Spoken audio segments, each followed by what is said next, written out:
Mkapa. Mheshimiwa Rais alipenda kushiriki tukio hili, lakini kutokana na mwingilio wa majukumu ameshindwa na amenituma kumwakilisha. Au mmekasirika? Naweza kuwakuta watu wengine hawapendi ni tumwe vitu muhimu hivi. Hata hivyo, Mheshimiwa Rais amenituma niwahakikishie kuwa anathamini sana mchango wa hayati Benjamin William Mkapa. Yeye binafsi daima amejitahidi kufuata nyayo zake na kuendeleza na kujenga juu ya msingi wa urithi aliyouacha. Waheshimiwa viongozi na ndugu washiriki, leo katika kongamano hili tunaadhimisha maisha yenye mafanikio ya hayati Benjamin Mkapa, ikiwa ni miaka 6 tangu kifo chake na miaka 20 tangu kuanzishwa kwa taasisi ya Benjamin Mkapa. Katika uhai wake, hayati Mkapa aliamini katika kujenga taasisi na alitumia muda wake mwingi, nguvu na jitihada kuhakikisha taasisi hizo zinaimarika. Ushahidi huu upo unaonyesha kuwa taasisi nyingi zilizoasisiwa katika uongozi wake, ikiwemo hii ya Benjamin Mkapa Foundation, bado zinaendelea kutekeleza majukumu yake ipasavyo. Kama mnavyofahamu, taasisi ya Benjamin Mkapa ilianza kwa jitihada za kusaidia serikali katika mapambano dhidi ya UKIMWI na baadaye ikaelekeza nguvu zake katika kuboresha upatikanaji wa afya za huduma katika maeneo ya pembezoni na yenye uhaba wa rasilimali kwa kujenga nyumba za watumishi wa afya ili kuwavutia na kuwahifadhi katika maeneo hayo.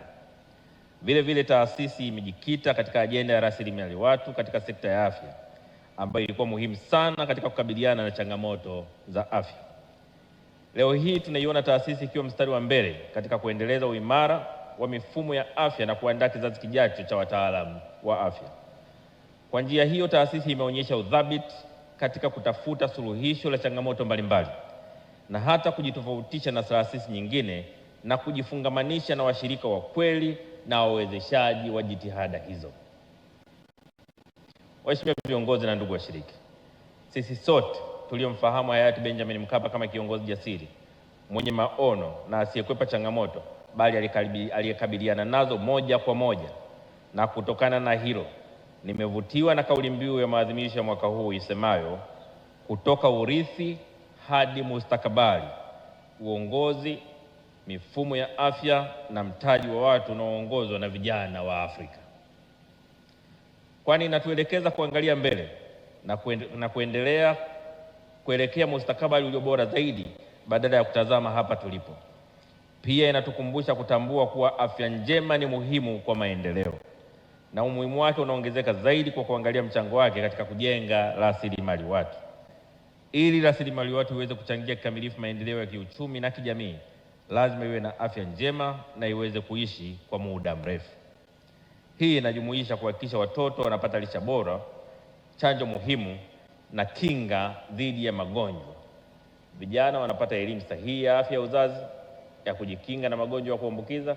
Jamii nzima inakingwa dhidi ya magonjwa yasiyoambukiza na huduma stahiki kwa wazee. Waheshimiwa viongozi na ndugu washiriki, maisha ya uongozi wa hayati Benjamin Mkapa yanatoa mafunzo ya kweli kwetu. Mathalan, katika usimamizi na uendelezaji wa sekta za afya tunajifunza yafuatayo. Kwanza, kutambua nafasi ya afya bora katika maendeleo. Hili tunaliona tangu awamu ya kwanza ya uongozi wa taifa hili, ambapo hayati Mwalimu Julius Kambarage Nyerere, baba wa taifa, alitangaza maradhi kuwa miongoni mwa maadui watatu wa taifa letu. Aidha, hayati Benjamin Mkapa katika awamu yake ya kwanza aliweka mkazo katika mapambano dhidi ya UKIMWI, ambapo alianzisha TACAIDS kuongoza mapambano haya. Lakini vile vile malaria na magonjwa mengine yanayoambukiza na yasiyoambukiza. Vile vile Mheshimiwa Rais Dr. Samia Suluhu Hassan pamoja na wewe Dr. Ali Hussein Ali Mwinyi mmeendeleza jitihada hizo na kusimamia kidete kuongoza mapambano dhidi ya uviko 19 na mengine mengi.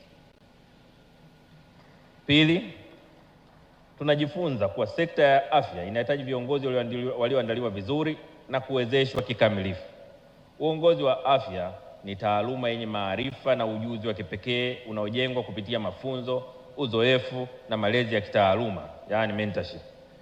Ni muhimu kiongozi katika sekta ya afya kuelewa uhusiano uliopo kati ya afya na uchumi, siasa na utamaduni, pamoja na muunganiko kati ya mifumo ya afya ya kitaifa na ya kimataifa. Nafurahi kuona kwamba taasisi ya Benjamin Mkapa imechangia kwa sehemu kubwa kuwezesha viongozi katika sekta ya afya. Waheshimiwa viongozi na ndugu washiriki, naichukue fursa hii kwa dhati kuipongeza taasisi ya Benjamin Mkapa kuwekeza katika maandalizi ya viongozi wa afya, hususan kupitia programu yenye mafanikio ya Mkapa Fellows Program na sasa kupitia Mkapa Health Leadership Program itakayozinduliwa hivi karibuni. Hili ni eneo muhimu ambalo kwa bahati mbaya halikupewa kipaumbele cha kutosha licha ya umuhimu wake, hususan katika kipindi hiki ambapo changamoto za kiafya duniani zikiongezeka na maandalizi dhidi ya milipuko ya magonjwa yamekuwa hitaji la lazima. Hata hivyo, tunahitaji kwenda mbali zaidi, kuimarisha mifumo ya afya iliyoratibiwa, kujenga ufanisi na inaweza kuzuia majanga kabla hayajatokea. Ninaipongeza taasisi ya Benjamin Mkapa kwa kuwa mstari wa mbele katika kuongoza ajenda hii. Waheshimiwa viongozi na ndugu washiriki, tunapotafakari kuhusu mustakabali wa utoaji wa huduma za afya, hatuna budi kutoa kipaumbele kwa vijana kama hayati Mkapa alivyoamini, kwani hakuna mustakabali mwema bila wao. Vijana ndio viongozi wa sekta ya afya wa kesho, watumishi wa afya na watafiti wajao. Kwa kuzingatia hilo, tunalazimika kubuni programu zitakazowaandaa vijana kukabiliana na changamoto za siku zijazo kwa kujiamini.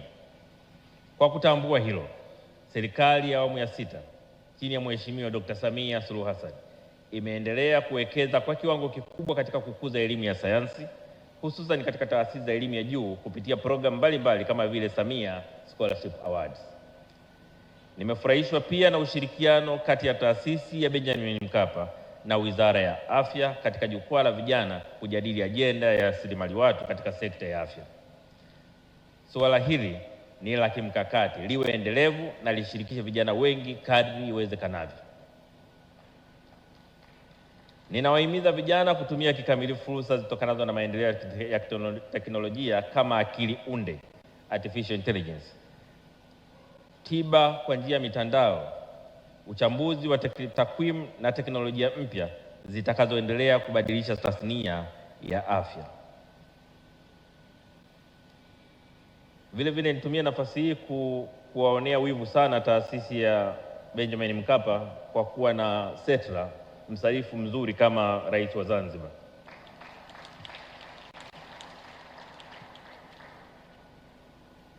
Rais wa Zanzibar, mimi nilikuwa naibu waziri kwa miaka 5. Katika miaka 5 ya unaibu waziri nilikaa wizara 3. Wizara moja nilikaa mwaka mmoja na wizara nyingine mwaka mmoja. Alafu kwake kama naibu wake nilikaa miaka 3. Na standard ya masomo yetu ya degree za kawaida katika nchi hii ni miaka 3. Kwa niliwekwa kwake miaka 3. Naweza kuhakikishia kwamba alikuwa mwalimu bora kabisa kwangu.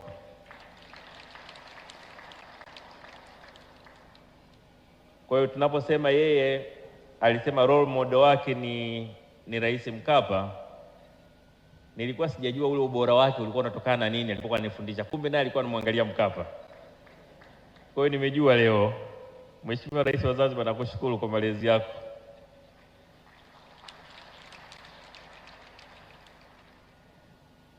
Waheshimiwa viongozi na ndugu washiriki, mwisho ningependa kusisitiza ajenda ya rasilimali watu katika sekta ya afya kuendelea kujengwa na kupewa kipaumbele. Hivyo ninaunga mkono azma ya kubadilisha mkutano na kongamano hili kutoka kwa mkusanyiko wa mara moja kila baada ya miaka 2 na kuwa jukwaa kuu la Afrika la fikra za kitaaluma, majadiliano ya kisera, ubunifu na kubadilishana maarifa kuhusu nguvu kazi ya afya inayoweza kufanyika mara moja kila mwaka.